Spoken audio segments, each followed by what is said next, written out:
क्यों निष्कासित कर दिए गए घर से 14 साल? लव मैरिज कर लिए। जैसे तेजस्वी जी लव मैरिज किए, सब लोग लव मैरिज किए, तो वो लोग बड़े आदमी हैं, लोग निष्कासित नहीं हो सकते हैं। और मैं इसलिए निष्कासित हो गया कि लव मैंने किया और विवाह भी किया। दोस्तों नमस्कार, मैं हूं प्रिंस कुमार, आप देख रहे हैं बेतिया 24 न्यूज। तो दोस्तों आज एक ऐसे शख्स के साथ बैठे हैं जो आपके पहचान के मोहताज नहीं। अगर आप भी पटना में रहते होंगे या बिहार के किसी कोने में, तो गुरु रहमान का नाम तो जानते ही होंगे। तो आज इनसे खास बातचीत करेंगे। आज पहुंच चुके हैं हम पटना में। बहुत बहुत स्वागत है सर। बहुत बहुत धन्यवाद, बहुत बहुत धन्यवाद, बहुत बहुत धन्यवाद। सर आप अपने जीवनी के बारे में बताइए। जीवनी के बारे में क्या बताएं, मैं आपको 74 मॉडल का आदमी हूँ। मेरे फादर पुलिस ऑफिसर थे, रिटायर करके हैं। मेरी माँ का देहांत हो चुका है। मेरे 2 भाई हैं और मैं सबसे छोटा हूँ। 14 साल से घर से निष्कासित हूँ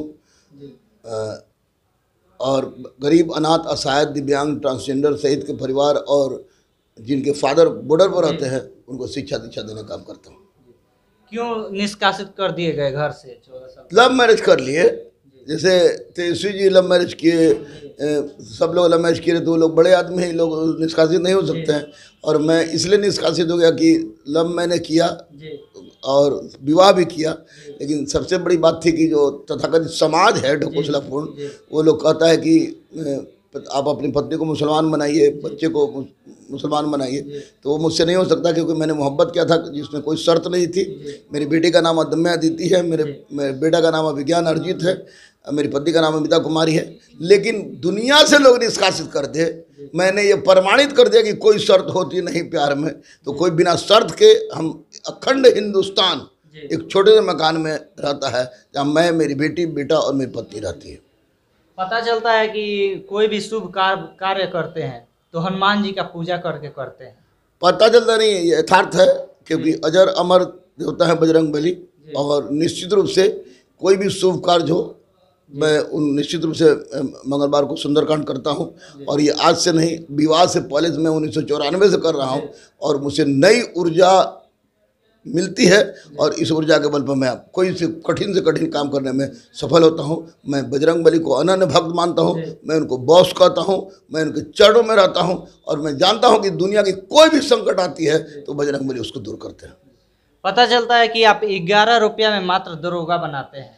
देखिए, 11 रुपया हर गरीब, अनाथ, असहाय, दिव्यांग, ट्रांसजेंडर सहित के परिवार और आपको जो जिनके फादर बॉर्डर पर रहते हैं उनको 11 रुपये में केवल दरोगा नहीं, मैंने कलेक्टर से कलेक्टर और सिपाही से एसपी बनाया है। और जब तक जिंदा है तब तक ये काम करते रहेंगे। और दूसरी सबसे महत्वपूर्ण बात कि मैं आपके चैनल से खुल्ला बोल रहा हूँ कि कोई माई का लाल अखंड हिंदुस्तान में पैदा नहीं हुआ है जो कह दे कि गुरु रहमान के पास से मैं पैसा कर वापस लौटाऊँ। तो ये मेरा काम है, क्योंकि पढ़ेगा भारत तभी बढ़ेगा भारत। ऐसे कुछ नहीं होगा। मैं दुकानदार नहीं हूँ, अब मेरे बच्चे खरीदार नहीं है, मैं गुरु हूँ। और गुरु तो भारतीय संस्कृति और भारतीय सनातन के अनुसार मैं सबको पढ़ने का अधिकार है, इसलिए मैं काम करता हूँ। सर सबसे पहले जैसे हिंदू मुस्लिम नेता लोग करते हैं, तो आप सबसे पहले मुस्लिम होकर भी कोरोना का वैक्सीन लिए। प्रधानमंत्री की तरफ से क्या कॉल आया था आपको? देखिए, हिंदू मुस्लिम सिख ईसाई भाड़ में जाए, उससे कोई मतलब नहीं है। कोरोना काल एक व्यथित काल था, सबको तोड़ देने वाला काल था, क्या गरीब क्या अमीर। तो वैसी परिस्थिति में एम्स प्रशासन से बार चल रहा था ट्रायल के लिए। भारत माता की जय, वंदे मातरम कहने वाले लोग बहुत है, लेकिन ट्रायल में कोई ट्रायल लेने नहीं आ रहा था। तो मैंने आपको कोवैक्सीन का ट्रायल लिया एम्स में, और ट्रायल लेने के पश्चात बॉन्ड भी भरा, सब कुछ किया। और ट्रायल लेने के बाद 3-4 दिन बाद हमारे पास फ़ोन आया था कि मैं पीएमओ से बोल रहा हूँ। तो मैंने सोचा कि कोई फिरकी ले रहा है, लेकिन बाद में पता चला कि नहीं, बात करके देख लेते हैं। तो माननीय प्रधानमंत्री नरेंद्र मोदी जी, तो नरेंद्र मोदी जी का फ़ोन आया, उससे मैं खुश नहीं हूँ। माननीय प्रधानमंत्री का फ़ोन आया, क्योंकि प्रधानमंत्री एक हमारे राष्ट्र के धरोहर हैं। तो उनका फ़ोन आया और उन्होंने हमको कहा कि आप पर गर्व है। तो निश्चित रूप से मुझे गर्व की अनुभूति हुई। लेकिन मैं फ़ोन के लिए मैंने कोरोना ट्रायल नहीं लिया था, मैंने देश के लिए लिया था। और देश के लिए ये वैक्सीन का ट्रायल किया। देश के लिए जान लेना हो तब या जान देना हो तब। गुरु रहमान ना पीछे हटा था, ना हटा है, ना हटेगा। सर जो बिहार के लोग हैं, हिंदू मुस्लिम और आपस में धर्म के विरुद्ध टकरा रहे हैं, लड़ रहे हैं, इस पे क्या कहना चाहिए? जाहिल हैं वो लोग, वो चंद नेताओं और दाढ़ी वाले और एंटीना वाले के चक्कर में रह रहे हैं, जाहिल हैं, उनको मैं पूरी तरह से जाहिल कहता हूँ। हिंदू मुस्लिम सिख ईसाई बैकवर्ड फॉरवर्ड ओल्ड ढोल पर मैं विश्वास नहीं करता हूँ। उनसे यही कहेंगे कि अगर देश को बढ़ाना है, बिहार को बढ़ाना है, तो मत भूलिए कि परिवार से ग्राम, ग्राम से विश्व, विश्व से जन, जन से जनपद, जनपद से महाजनपद, महाजनपद से साम्राज्य का निर्माण, संस्कृति का निर्माण, संस्कार का निर्माण, सनातन का निर्माण बिहार से हुआ है। इसलिए कम से कम इतना उदाहरण प्रस्तुत कीजिए कि आप जाति और संप्रदाय के बंधन को तोड़िए। और अब बहुत हो गया, अब देश और राज्य के बारे में सोचिए, नहीं तो देश का देश के साथ गलत हो जाएगा। आपके यहाँ से कितने दरोगा बन चुके हैं लड़के? अभी दरोगा कितने बने हैं? अगर 200-400-500 बनते तो हमको पता हो जाता, लेकिन मुझे लगता है कि 7,000 के लगभग दरोगा तो बन ही गए हैं, जो कि बिहार, झारखंड, पूर्वी उत्तर प्रदेश, दिल्ली में और भारत के अन्य जगहों पर भी तैनात है। और मेरा ये लक्ष्य है कि कम से कम हम 25,000 सब इंस्पेक्टर को मार्केट में छोड़ूं और ऐसे ऐसे पुलिस ऑफिसर और सब इंस्पेक्टर मार्केट में छोड़ूं जो कि भ्रष्ट न हो और समाज की अंतिम पंक्ति में बैठे लोगों के आंख के आंसू को पोंछ सकें। बिहार में अभी बेरोजगारी चरम सीमा पे है, इस पे क्या?